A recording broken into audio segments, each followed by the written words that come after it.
World cup के पहले ही match में बाबर आजम खेल पाएंगे या नहीं, पाकिस्तानी टीम को बहुत बड़ा धचका। कौमी क्रिकेट टीम 31 मई को नॉटिंघम के मुकाम पर वेस्टइंडीज़ के खिलाफ मैच से अपने वर्ल्ड कप मुहिम का आगाज़ करेगी। इस मैच में कौमी टीम के इन फार्म बल्लेबाज और वेस्टइंडीज़ के खिलाफ मुसलसल 3 मैचेस में 3 सेंचुरियाँ स्कोर करने का एजाज़ रखने वाले बैट्समैन बाबर आजम के ना खेलने का खतरा पैदा हो गया।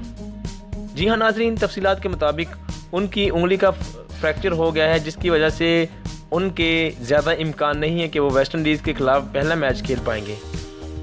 वाज़ेह है कि अफ़गानिस्तान के ख़िलाफ़ प्रैक्टिस मैच में सेंचुरी दागने के बाद फील्डिंग के दौरान बाबर आजम की उंगली में फ्रैक्चर आ गया था, जिसके सबब वो बांग्लादेश के ख़िलाफ़ बारिश की वजह के नज़र होने वाले दूसरे प्रैक्टिस मैच के लिए कौमी टीम का हिस्सा नहीं थे।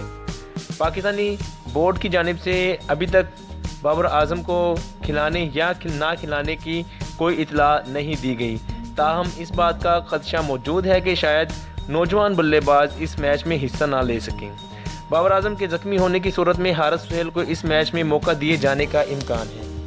नाज़रीन, साथ ही याद ये रहे कि बाबर आजम का वेस्टइंडीज़ के खिलाफ वनडे क्रिकेट मैच में ट्रैक रिकॉर्ड इंतहाई शानदार है, जहाँ 6 मैचेस में 102.80 की औसत से 514 रन वो बना चुके हैं, जिनमें 4 सेंचुरियाँ शामिल हैं। उन्होंने 2016 में यूएई सीरीज़ में वेस्टइंडीज़ के खिलाफ मुसलसल 3 सेंचुरियाँ स्कोर की थी।